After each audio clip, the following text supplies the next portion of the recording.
Welcome to Mindful Moments. Nourish your mind on the go.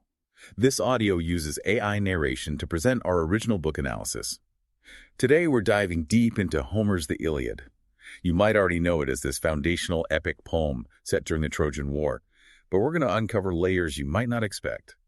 It's fascinating how the Iliad focuses on just a few weeks in the final year of that decade-long siege. We're not getting the whole war story, but rather a zoomed-in look at its most intense moments and the people living through them, gods included. Right, and it's easy to view this as a straightforward battle between the Greeks and the Trojans, but I'm guessing it's way more complex than that. Absolutely. The poem actually dismantles that simple good versus evil narrative. You see, the concept of West versus East didn't exist during the time depicted in the poem.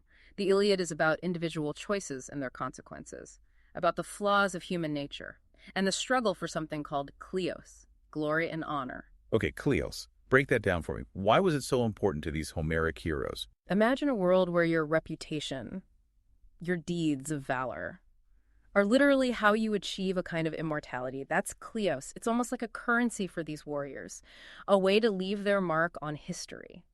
So it's not just about winning the war, but about winning it in a way that makes you legendary. Exactly. And you see this play out in those epic similes Homer uses, the warrior's rage compared to a lion, or a ship cleaving through the waves.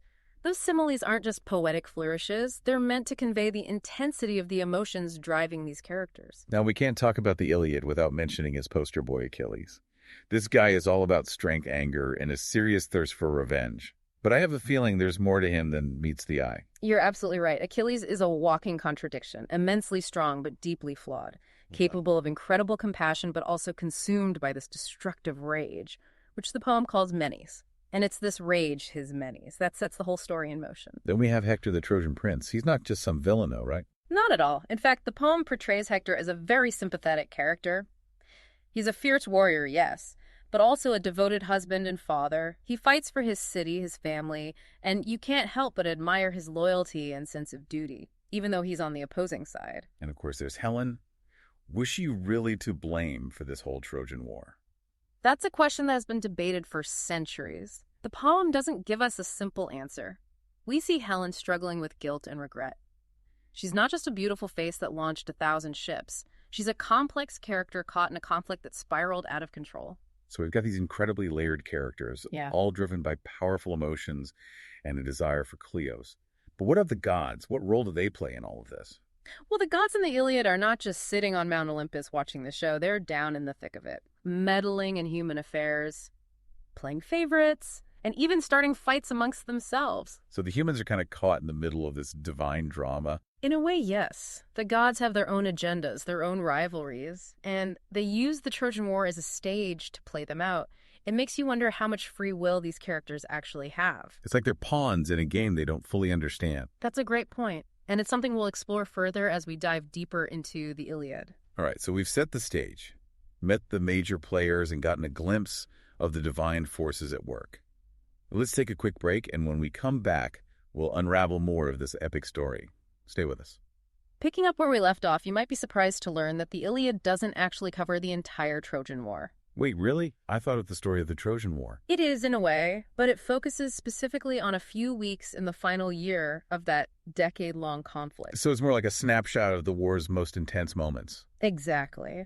And even within this limited time frame, Homer manages to weave in these subtle allusions to past events and future consequences, giving the story a remarkable sense of depth and weight. I can see how that would make it feel more epic, like we're witnessing a pivotal moment in a much larger story. Right, and the way the poem dives right into the action, with the plague afflicting the Greek army, instantly grabs your attention and sets the stage for all the conflict that follows. Hold on, the plague. Remind me how that fits in. Well, the plague is sent by Apollo as punishment for Agamemnon's arrogance toward a priest. So right from the start, we see the gods meddling in human affairs, influencing the course of the war.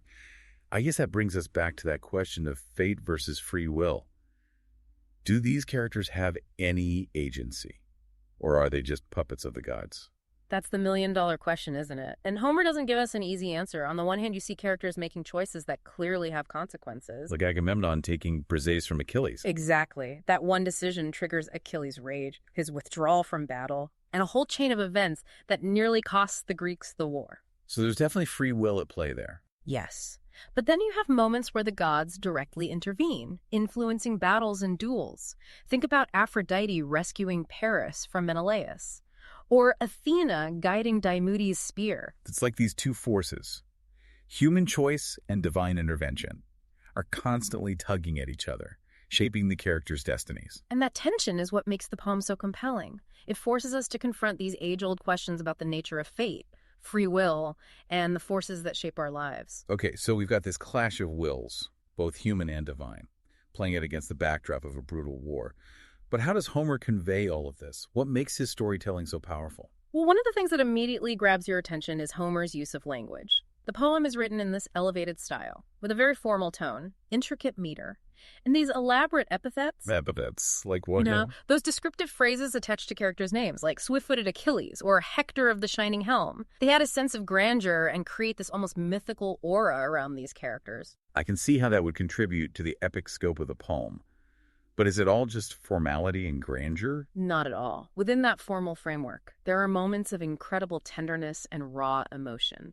Think about those scenes where we see warriors interacting with their families, expressing love, fear, grief. Those are the moments that truly break your heart. Yeah, like when Hector says goodbye to Andromache and their son Astyanax. It makes these warriors feel so human, so relatable, despite the fact that they're living in this almost mythical world. Exactly. And those intimate moments stand in such stark contrast to the brutality of the battlefield, where you see displays of both incredible courage and unspeakable violence. It's like Homer is capturing the full spectrum of human experience, from the highest ideals of heroism to the darkest depths of war. And it's that juxtaposition, that willingness to explore both the glorious and the horrific, that makes the Iliad so powerful and enduring.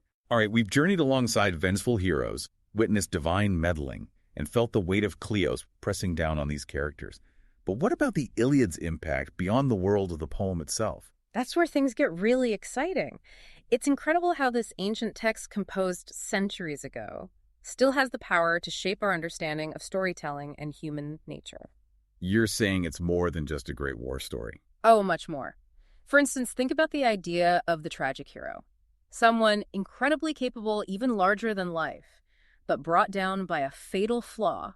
Achilles embodies this perfectly. You mean how his strength and skill are ultimately overshadowed by his rage? Exactly. And that concept, that archetype of the tragic hero, ripples out from the Iliad to touch countless works that came after it. Shakespeare's Hamlet, Milton's Paradise Lost. Even anti-heroes in modern shows like Breaking Bad owe a debt to Achilles. So you're telling me these ancient characters are still shaping the stories we tell today? That's wild. It is. And it's not just about the characters.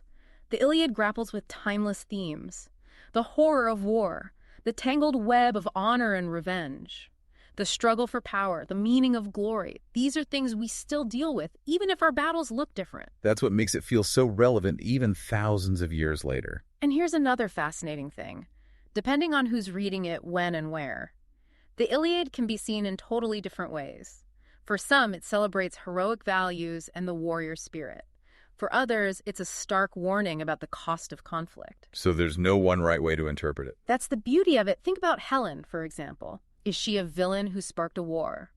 Or a victim of circumstance caught between powerful men? The Iliad doesn't give you a simple answer. It invites you to wrestle with those questions yourself. It's like the poem is still sparking debate and challenging readers. Yeah. Even after all this time. Exactly. And that's what makes engaging with the Iliad so rewarding. It pushes you to think critically, to challenge your assumptions, to see the world and maybe even yourself from a new perspective. So as we wrap up this deep dive into the Iliad, what's the one thing you'd want our listener to walk away with? Don't just think of the Iliad as an old, dusty book, but as a story that's still alive, still sparking conversation. It's about the human condition, our potential for greatness and for destruction, the power of loyalty and love, and the enduring search for meaning in a world that often feels chaotic. That's a powerful thought. And for our listener, if you're ready to embark on this epic journey yourself, we encourage you to pick up a copy of the Iliad. You can find a link in the description below. And don't forget to subscribe to our channel for more deep dives into captivating books and ideas. Nourish your mind with mindful moments on the go.